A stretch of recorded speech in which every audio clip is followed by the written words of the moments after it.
2 सावकरी लायले का आबा कांदा? हा ना रोप बाई गई टाकली पाणीमुळे. तो पक्का बी जायला का मग कदा ना? नाही असं असं काय ते लिंबू सारखं आम्ही 1.5 महिना राहायचो.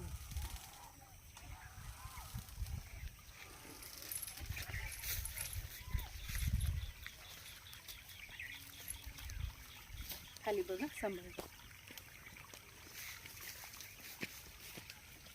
तर बघा बारे भरण्याचं चालू आहे. कांद्याला पाणी देत आहे आणि हे विहिरीचं पाणी